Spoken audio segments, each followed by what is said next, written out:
Hello. So, by show of hands, who here has listened to the Moth podcast or radio hour? Oh, yay, thank you. And who has seen the show live? Oh, amazing. All right, so the Moth is all about true stories told live. It's adults telling stories on stage in front of a live audience. We record those stories, and the best stories go out over our podcast and radio. Now, when the Moth is really working, it's meant to feel like you're just listening to a friend telling you a story over dinner, even if, like today, there's many, many friends listening. But it's actually, storytelling is a craft, and our storytellers spend hours rehearsing and working on their stories with our directors, who help them turn the real events of their life into art that we're going to present on stage. I thought I'd start out by just playing a little 4-minute video to give you a sense of the range of what we mean when we say a Moth story. Welcome to the Moth. How you guys doing tonight? You feeling good? So picture this. We are at the Shrine in Los Angeles, California. It's 1990. We are at the biggest party in music industry. It's the Grammys. We just finished performing Girl, you know it's true. Ooh, ooh, ooh, I love you. Because I'm kind of wayward, very irreverent, almost always inappropriate. Like the first time I went to a Western-style grocery store in Jeddah, I was super excited. It wasn't like the normal farmer's market that we were going to. This place had Cheerios, they had Pepsi, they had Cheez-Its, and it was all in Arabic. It was so cool. I was dressed in a black abaya, the long flowing gown. I had a black face veil over my face. I was really trying to blend in. But the part that I couldn't turn off was my internal jukebox. See, it's a little raunchy, and it plays music in my head at any time. And sometimes the music that's selected is almost always inappropriate. And it was really hot that day. So I'm walking with my stroller, and I'm going through the store, looking at all the sights, and it's getting hot in here, so take off all your clothes. I am getting so hot, I want to take my clothes off, get a little bit of Now here's what they don't tell you about having a meeting in the Oval Office. When you have a meeting in the Oval Office, you do not just walk into the Oval Office. The first thing you do, you wait in this kind of windowless chamber. It's a little like a doctor's office, except instead of last year's Marie Claire magazine, they have priceless pieces of American art. And instead of a receptionist, they have a man with a gun who, in a worst-case scenario, is legally obligated to kill you. It turns out this little room is the perfect place to second-guess every life choice you have ever made. I'm on the verge of a nervous breakdown when finally one of the president's aides pokes her head out and says, "Okay, he's ready for you, go on in." I can remember this very clearly. Right in front of me, I can see a painting of the Statue of Liberty that was done by Norman Rockwell that someone has told me is valued at $12 million. And behind me, out of the corner of my eye, I can see the Emancipation Proclamation. Not a photocopy of the Emancipation Proclamation, the Emancipation Proclamation. And I can feel the message that this document is sending through the room. And that message is, I'm here because I freed the slaves. What are you doing here? I had the one and only life-threatening response to in vitro. And I'm not going to bore you with all the medical details. I'll just put it like this. It was as if when they removed the eggs from my body, that first part of the surgery, when they removed the eggs from my body, it was as if, unbeknownst to me, my uterus had LoJack, right? Like the second they came out, my uterus was like, or the police arrived at my uterus. I walked from Sudan to Ethiopia, and I walked again from Ethiopia back to Sudan, and I walked from Sudan again to Kenya, and from Kenya to the border of Somalia. I walked from under the tree to under the tree, from gunfire to gunfire, from hunger to hunger, from death to death. I walked across the entire eastern continent of Africa with these 4 children. I sleep because I hadn't slept in 8 years. And I said, can I talk to my mother? Put her on the phone. He said, no, you can't ever talk to her again. My mother had suffered massive brain hemorrhaging with zero chance of recovery. Because that night, I realized an important lesson, that sometimes the most horrible night, the most horrible day could change on a dime when there's a knock on the door and music and joy arrives.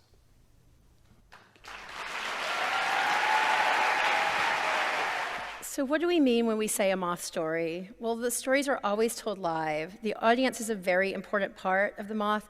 When we bring these storytellers into a studio and just have them record in a little box, it tends to lose some of the energy. And so there's a kind of a dialogue between the audience and the storyteller when we record them live. So we always do. It's a little bit of a dance that's fun to watch. Lynn Nottage is a 2-time Pulitzer Prize-winning playwright, and I love this quote from her about the importance of the audience. I see the audience as the final collaborator. I think it's kind of bullshit when people say, I'm not interested in the audience reaction. I'm like, then why do you do theater? And I think the same is true for radio or any type of art that you're putting out where you're trying to reach an audience. Moth stories are always true. I mean, we do our best to fact check. And change is very important. Some change must occur in the storyteller as a result of what happens in the story. If you were to sum up the Moth in one sentence, it would be, who are you at the beginning of the story? Who are you at the end of the story? And why should we care? And that might sound a little harsh, but when I say, why should we care, what I really mean is, why do you, the storyteller, care? Or why does the person you're interviewing who's talking to you, why do they care about what they're saying in that moment? Like, of all the stories in the world that they could be telling, why are they telling that one right now? Now, a lot of Moth stories actually start out as anecdotes, or what we sometimes think of as bar stories or kitchen table stories.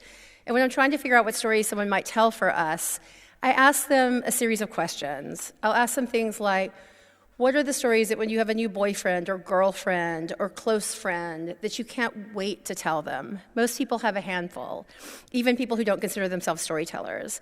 Or what are the stories that your friends ask you to tell to their friends? Like, tell them about the time that ... Or what are the things that have happened in your life where as a result of this thing that happened, you saw the world a little bit differently? Because I find that within these anecdotes that we tell again and again, there's usually a reason we're telling them over and over.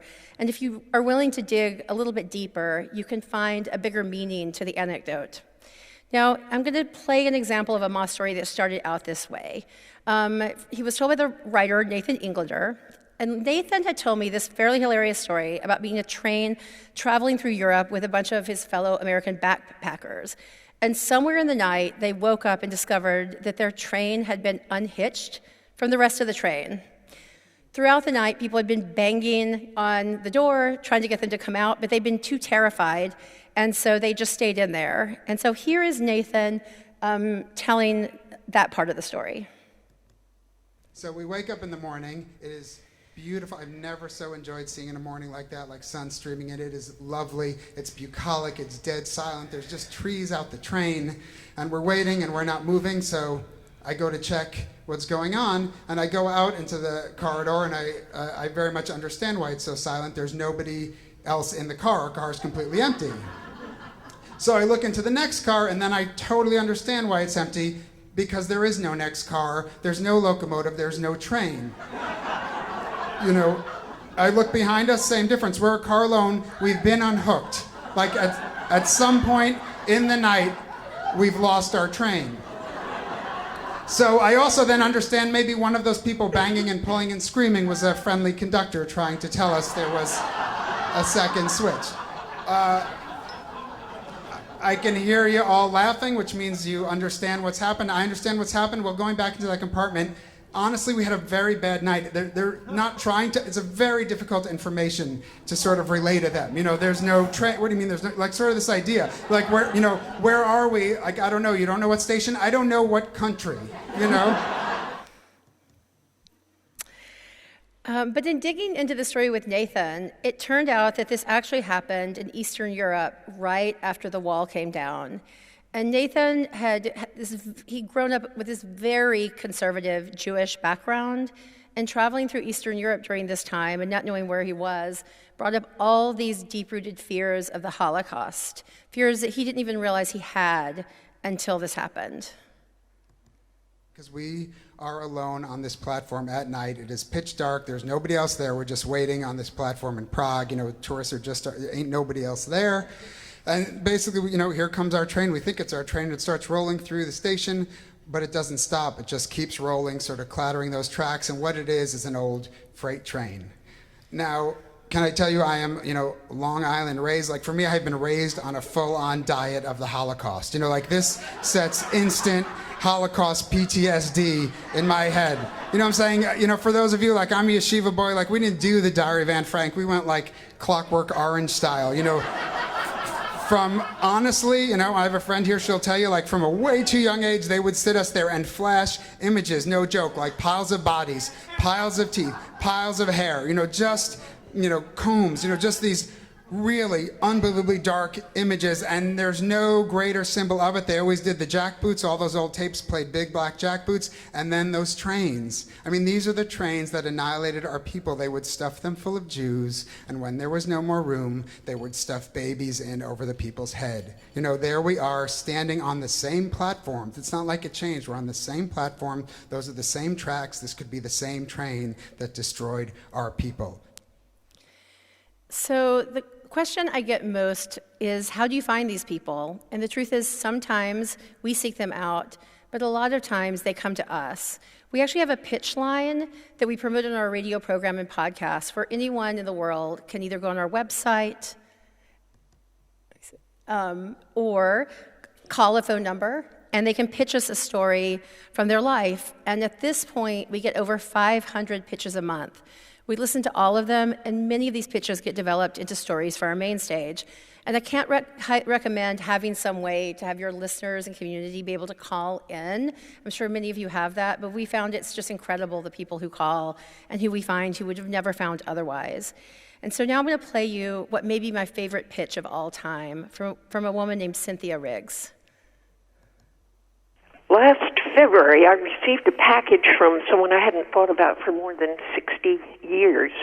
And in the package, there were brown paper towels with penciled cryptograms on them.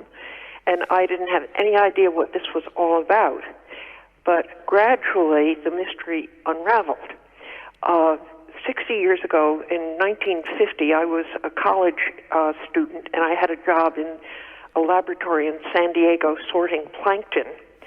My coworkers were no longer thrilled with the job. Here was this naive college kid who was a way to lessen the boredom, and I didn't have any idea what their pranks meant or their coded conversations. And finally it dawned on me that I was a joke among the veterans. And I turned to Howie, this quiet guy, for help. I wrote him a cryptogram on a paper towel. Howie worked it out, and it's all there on the paper towels he kept for 6+ decades. Also in the packet was a coded message from the Howie of today, which says, "I have never stopped loving you." Howie didn't make it easy for me to track him down, but I did. June 15th was my 81st birthday. Howie is 90. He's got a book titled Living to 120. So I figure if I can make it to 110, we have a 30-year relationship ahead of us, which is more than most marriages. So we heard that, and we called Cynthia back. So what happens next? So in short, we get on the phone. One of my fellow directors, Sarah, called up Cynthia. These initial phone calls can last for over an hour. Sometimes it's many hours over many days or weeks, months, and even years. What we want to do, like if you're going to tell a 10-minute story at the Moth, as a director, I want to hear the 120-minute version. We sometimes refer to this as like dumping your purse out on the bed. You know, we want to hear every detail so we can help them figure out which details are the most important as far as trying to tell the story they want to tell in 10 to 12 minutes. We like to say that life is long, but these stories are short. And so making critical choices before you get on stage is really important. So for example, with Cynthia, Sarah called her, and it turned out that Cynthia had actually had a really great life. She did become a marine biologist, she got married, she had children who she adored, and then later in life, she went back to school, became a writer, and actually became a best-selling mystery writer. And here's the thing, if you or someone you're working with has had just a really happy life where everything went perfect for them, we're genuinely happy for you, but this does not make a great Moth story. So people for whom everything just worked out, I don't know. We sometimes like to joke, a friend of mine likes to joke that you either have a good time or you have a good story. But it doesn't always have to be some huge crisis. It just needs to be something to give the story a little tension, a little movement. And some examples would be a clear conflict and resolution, a decision that needed to be made, something that happened that changed a belief you held, something that happens where you discover that you're stronger than you thought or weaker than you thought, realizing you're wrong about something or doubling down that you're right about something, a problem that needs to get solved, or a question that needs to get answered. So we had to find a little bit of tension in Cynthia's life, and I'm now going to play you a clip from her final Moth story. Now, you need to know a little something about my background. I wasn't totally off on men, but I was a little uncomfortable because I'd been married for 25 years to a very brilliant but a very abusive husband. And after we were divorced for 35 years, he stalked me for 20. So I was not comfortable opening any doors to any kind of intimacy. So you can see in this clip that Cynthia is really telling on herself. She's a little uncomfortable, she's vulnerable, but what she's really doing is giving us context and background so we understand on a deeper level why she was nervous to meet Howie and open her heart again. I'm happy to report that she did go meet him. He proposed within 2 hours. They got married in a beautiful ceremony on the Cape that many Mothies attended, and a few years ago, he died in her arms. But a willingness to be vulnerable is the number one quality all storytellers across so many mediums share. I mean, what connects us is our foibles. Our missteps make us interesting. I mean, do any of us really want to hear about the time someone saved the day? I mean, maybe, but I think it's always more interesting if you hear the struggles they had getting to that point. This is a quote I really love, because what connects us to our missteps is what makes us interesting and what really connects us to each other. And I love this quote from James Baldwin. It was books that taught me that the things that tormented me most were the very things that connected me with all the people who were alive or who had ever been alive. Now, an example of that is Mike Massimino. He's an astronaut. We like to think of him as our astronaut. And we asked him to tell a story, and he has been to space so many times. He's risked his life again and again for the sake of the world and learning. But he didn't want to talk about any of that. He wanted to tell a story about his first mission, where he spent years and years preparing, and millions of taxpayer dollars were spent preparing for him to go to space and fix the Hubble Space Telescope. And when he got there, he actually had a problem that no one could have anticipated, which was he could not get the back of the space telescope open because of a stripped screw. So probably very few of us in this room, myself included, will ever be sent to outer space to solve some big crisis.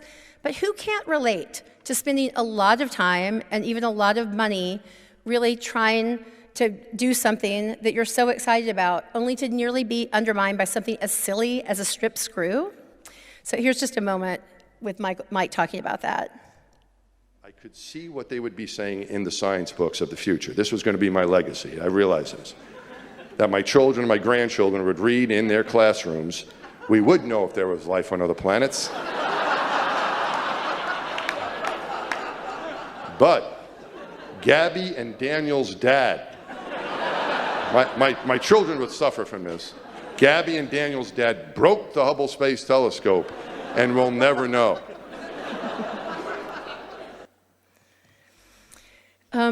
Being vulnerable is what pulls an audience in, and it raises the stakes. Stakes is a word we use a lot at the Moth. Stakes come out of what the storyteller has to win or lose.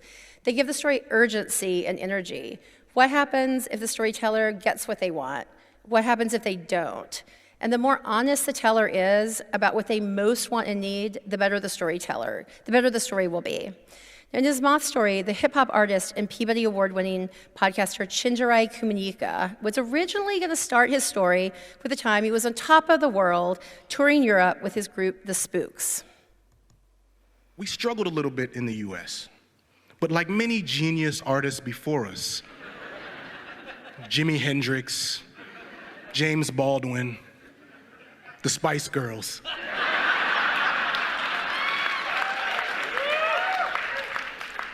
we blew up in Europe first. First, we got a gold album in the UK. Then we got kind of like a gold single in France. Then we got a gold single in Sweden, and then one in Belgium. I was bragging about this to a friend of mine recently, and he was like, wait a minute, doesn't it only take like 3,000 albums to go gold in Sweden? I was like, yeah, but how many albums do you have? Fuck you, don't be a hater, you know what I mean? So that's really fun, but the story really took off when I learned that just 2 years later, their second album crashed, and he actually found himself working as a temporary office worker in order to make ends meet. On December 21st, 2007, at 2:15 p.m., a colleague at my job told me that the boss wanted to see me, and I should brace myself because the boss wasn't pleased. Now, when I say my job, what you should know, this is a temporary job. And when I say it was a temporary job, actually, my performance today determined whether I would be asked back tomorrow. So when I walked into the boss's office, here's what she said. Hi, Chinjerai. Yesterday, I asked you to order 200 Gilmore Girls Thanksgiving Day special DVDs. But the Excel spreadsheet that you made ordered more than that. Okay. How many more? You ordered 1 million Gilmore Girls Thanksgiving Day special DVDs. Can you please explain that? I could. I have no idea how to use Microsoft Excel. I lied about my skills to get this job. And my solution to those problems has been, when in doubt, hit enter. What I'm trying to tell y'all is, on December 21st, 2007, at 2:15 p.m., my life sucked. And it didn't just suck because I had a job that no one wanted and that I was no good at. It sucked because only 2 years earlier, I had a job I was much better at and that everyone wanted. I was a full-time hip-hop artist. So you can probably see that by starting there, he had the whole crowd, and then they were totally with him on his journey of rising and then falling. And the stakes of the story really come for the tension of him trying to figure out where he was, where he is now, and then how he was going to move forward and try to find another job that he could love. So I'm going to follow our own rule, be a little vulnerable, and I'll talk about how stories sometimes go wrong at the Moth. One thing that happens is storytellers who don't want to put themselves in the story. They want to talk about other people. Journalists want to talk about subjects they interviewed. At least back in my day, I feel like journalists were often trained that using the word I was dirty. You never wanted to put yourself in a story. I think that's changing somewhat. But sometimes journalists really struggle to tell stories of the Moth, even though when they do choose to show up, they have the most wonderful stories. And this might sound weird, but performers actually struggle at the Moth. And it's because one of the few ways you can really bomb at the Moth is to be too slick, to talk at the crowd, to be just completely memorized. When people do that, the audience starts treating them like a performer, as opposed to what we always want, which is the audience to just see them as a fellow human being relaying the events of their life. So we have to really work with them extra, the very people you would think would be the best at it. But one of the big ones also is being too memorized. All of our writers, they really want to write it out. But I find that once people write things out word for word, they have a really hard time getting off the page. They get married to their words, and there's a huge chance that they can end up sounding like they're reciting versus just telling something off the cuff. Better, in our view, to just bullet point it out. Let it come out a little bit differently each time. Keep it fresh. The biggest fear our storytellers have is they're going to come on stage and just completely blank because we're mean and don't allow notes. But we always reassure them, and I've seen this again and again, that even if they forget their place and stop for a second, or if they forget something and they have to say, oh, I meant to tell you before that blah, blah, blah, that actually the audience will just love them more because they're being a human being up there. It's that vulnerability thing again. The audiences just want you to be real. But the biggest challenge that we actually have, and I've been at the Moth now 21 years, and I've seen this again, is when people want to tell a story, but they're not quite ready to tell that story. And a huge part of our jobs, especially with difficult stories, is trying to figure out if the storyteller is ready. Turning people's life into something that they're going to speak about on stage or on the radio can be extremely messy. We find that having enough time pass is critical, and I really feel for those of you who are interviewing people who are in crisis in actual time, because time passing really does help people have a little bit of perspective. We joke that it needs to be at least 10 years after a death before you tell a story, and 5 years after a divorce. And we're only half kidding. You know, it really takes time to process painful experiences. We have a saying at the Moth. We like to say that you should tell stories from your scars, but never from your wounds. Because if you're on stage telling a story before you've processed it, it's ultimately going to be difficult for the audience. It can end up feeling a little bit like therapy, and you don't want that. It's also can be very painful for the storyteller to get up there and realize how unprocessed they are. So we really try to help people not do that. And one of our tests, storytellers are always afraid that they're going to cry on stage. We don't actually find that to be a big deal, crying on stage. But one test, if you're thinking about telling a story of your own, is can you find a place to really land the story? That whole who are you at the beginning, who are you at the end? Because if you can't, if your feelings about it are still very raw or mixed up and jumbled, it might just mean that you need a little bit more time. This is a quote I love from one of my favorite Canadians, Margaret Atwood. When you're in the middle of a story, it isn't a story at all, but only a confusion. It's only afterwards it becomes anything like a story at all. So where is the line? We recently featured a story that was right on the edge of what makes us feel comfortable. Carl Pillitteri was one of the few Americans inside the nuclear reactor in Fukushima when the earthquake and tsunami hit. 3 years had gone by, and he really wanted to tell the story, but it was still understandably quite emotional for him. He struggled in our rehearsal, but he'd flown all the way from Asia, and he really wanted to tell it. He was going to go in front of our New York City audience who've been with us and grown up with us over the 25 years that the Moth has been around. They're one of our favorite audiences in the world, and we figured that they could handle and kind of hold Carl up. So we decided to go for it. And the lights, we lost the lights, the power to the lights went out, and we were in the pitch black. And this really scared the crap out of all of us. Two young Japanese boys came to me and grabbed a hold of me in the dark, and I had this one tall kid on my left, and he had his arms around my shoulder, and I had my arms around his back, and the other guy was on his knees, and he had his arms around my waist, and I had my hand on his shoulder, and we were squeezing each other with every jolt that this thing was throwing at us. And we were huddled up, three grown men, like three little boys, and I began to pray earnestly aloud for all of us. And it appeared that the Japanese boy on my left was praying in Japanese, and we were standing just yards in front of this massive turbine and generator, which was spinning at 1,500 RPMs, being driven by the steam coming right off the reactor right off the reactor, Unit 1 reactor, and it was at 100% power. And the sounds that began to come out of this turbine catch my attention.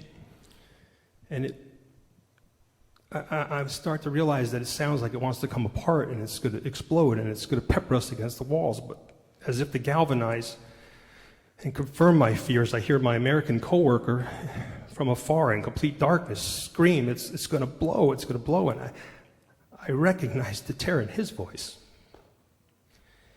And I stopped praying and I went to a psalm. It's 23:4.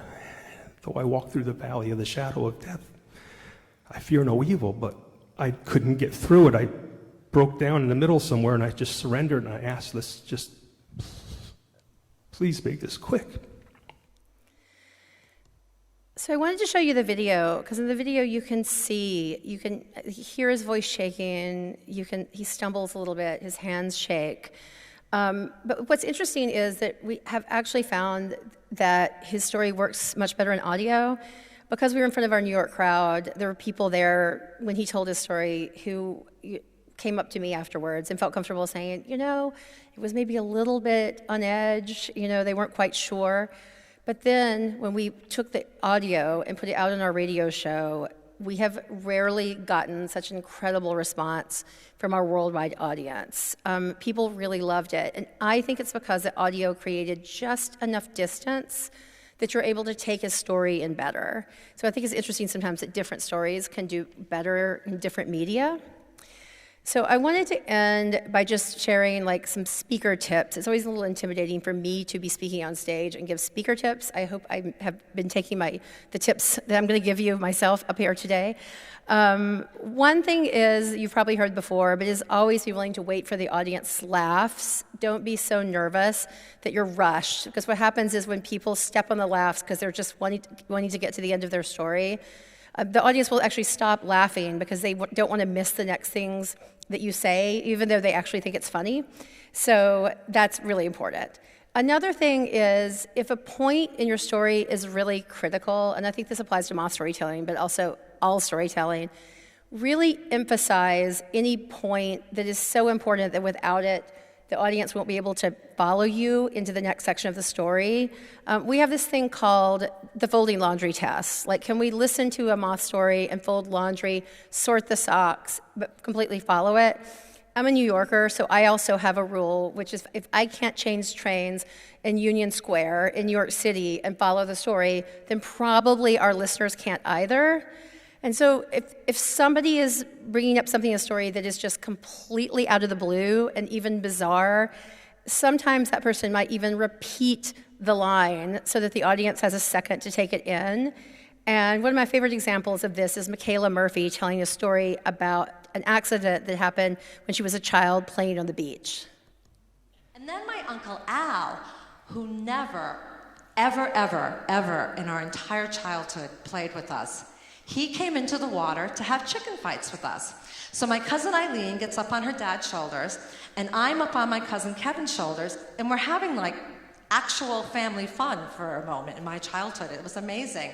And then I accidentally kick the side of my Uncle Al's head really, really hard, and his eyeball pops out of his head, falls into the water, and it sinks.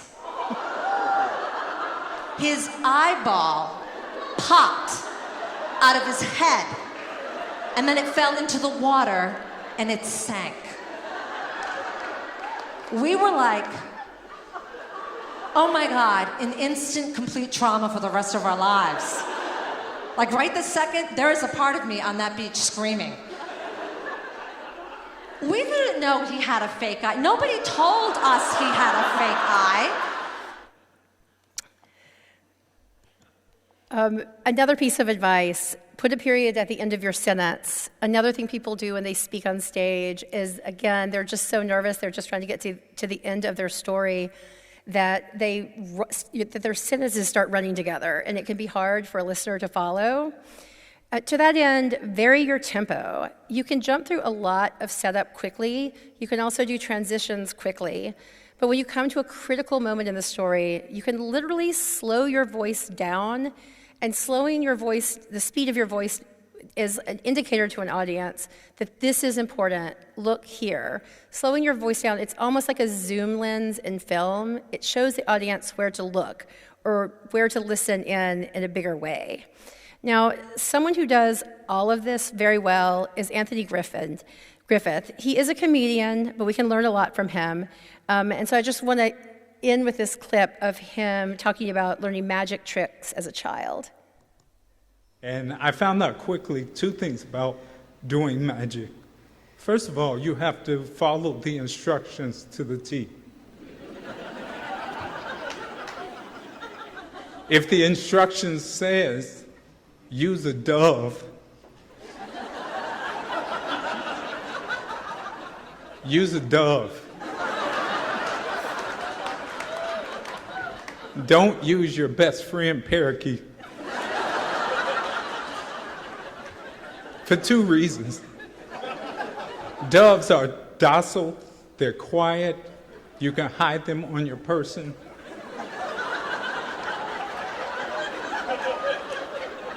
Parakeets bite.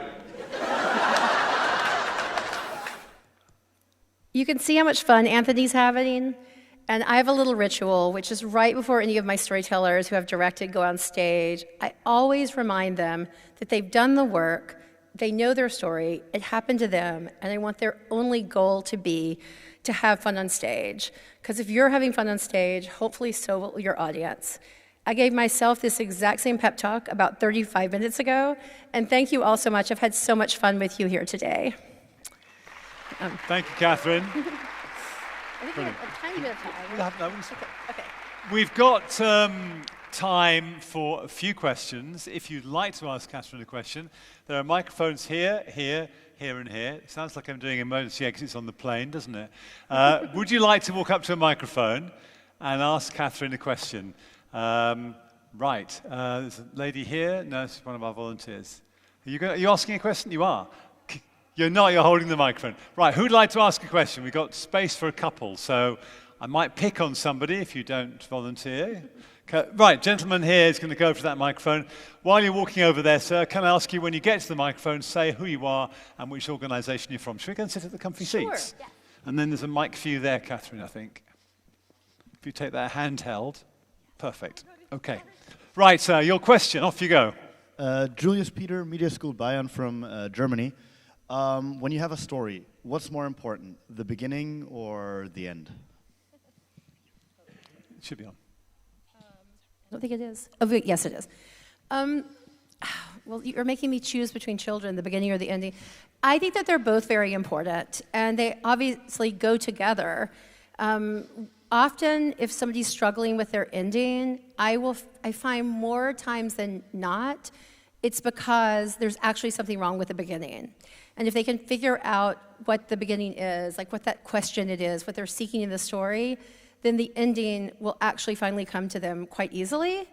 That being said, if your beginning isn't strong, you'll lose the audience.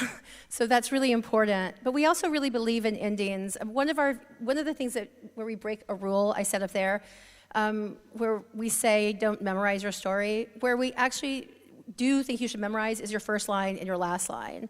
And the reason for that is that at the beginning you're probably going to be nervous. So it's good to know exactly where you're going to start. But then at the end, we have found that even the most brilliant raconteurs will be on stage, and if you don't make them memorize their last line, they'll say something like, well, I guess that's my story, and then they'll just wander off stage. And we're like, no, come back. We always want people to, we say that we want them to nail their ending like a gymnast, coming off, like you want to snap it. So that is my answer. Great question, great Yes. question. And I think it's interesting, the idea about the beginning and the ending. If you're a radio presenter, how you're going into the link, how you're coming out of the link. Always important. The middle you can improvise, but the beginning and the ending, incredibly interesting. It's the same. Right, time for another question. Who would like to ask a question? Maybe someone over this side, gentleman here. I have a mic. No, he's sitting down again now. Lady here, would you like to come to the microphone, please? I've got it in my hand. Oh, you've got a microphone now? Okay, I'm say who you are, prepared. please. Thank you. I was just wondering if you have more insight into the stories that work better in audio only. That's interesting. I mean, one of the things we do find is just like different stories work better in different media. We'll occasionally have a storyteller come out and just like whisper their story, and maybe they don't have a lot of stage presence. It might be somebody who has lived something incredible, but they're just very nervous on stage, and if the audience can sense their nerves, it might make the audience a little bit nervous. But then when you put that audio on, it can really sing. We do books, which I just threw our books up on maybe they're not on the screen now. We do books, and some stories that really fall flat in audio and on the stage can be the most beautiful story on the page when we transcribe them, because the words they actually said are so gorgeous, but maybe they get lost because the person is a bit nervous or quiet or stumbled a little bit. So that's what I would say. It's like any storyteller who's like a little bit nervous somehow in their presentation, because we work with a lot of people who have never been on stage before. Even like at our biggest shows, we'll have people who haven't been on stage since they're like, we would say in the U.S., their high school graduation. And so if they're up there and maybe they're talking too much with their hands, I talk with my hands a lot, but or they just seem fidgety or anything like that, we'll think, it'll seem like it's maybe a bust the night of the show, but then you listen back to that audio and you're just like, oh my goodness, it's so great. Fantastic. Okay, great advice. Right, last and final question. Who'd like to, one more chance? Gentleman, is it same gentleman or another gentleman? Same, okay, okay, you have the last word, sir. Gentleman first. Thank you for the wonderful presentation. My name's George, I'm from Austria. And I think we should have a show like this. I think it's a wonderful idea. I have two questions. One is, could you talk a little bit about the process? Like once you've found your storytellers, how do you work with them? How do you work out the story? And the second question is a very quick one. What does Moth stand for? What's the metaphor? Okay, so very quickly, the Moth was founded by our founder, George Doss Green. He grew up on an island off the coast of Georgia in the southern part of the United States, and he and his friends would sit around on her porch, and they would tell stories, and there was a hole in the screen, and the moths would flutter around. So they started calling themselves the Moths. Like, the Moths will meet tonight for poker and bourbon and storytelling. And when he founded the Moth in New York City, he was really trying to recreate that feeling of a southern porch. And I'll try to do this as quickly as possible because I know that we're about to get kicked out. But as far as our process, we start out with a phone call. I mean, all of our directors work a little bit differently. I will talk to the person sometimes for hours over a period of time. And then when I feel like we've really figured out the story, this might sound weird, but I like to send them an outline of their own story, because I find that even writers can struggle to outline their own story, whereas it's easy to react to a stranger, me, sending an outline of your own story. And lots of times there's questions embedded in it, and they might say, well, you got this bit wrong, or blah, blah, blah, blah. And then once we can agree on that outline, I will have them say it aloud using the outline. And I lovingly like to refer to this as your free to suck version. Like, just the idea is just to get it out of your mouth and bushwhack your way through it. And usually we're at about 20 minutes with that one, and then slowly they will tell it to me 2 or 3 more times, with us trying to shorten it and then really hit the points they want to make as concisely as possible. Then we actually have a big group rehearsal where all the storytellers to come together and tell their stories to each other and our team, and then they go live on stage. Fantastic. It's been a complete masterclass in storytelling. Thank you so much. Catherine Burns, Thank you all Artistic so Director much. of You've the been Moth. great. Thank you very much indeed.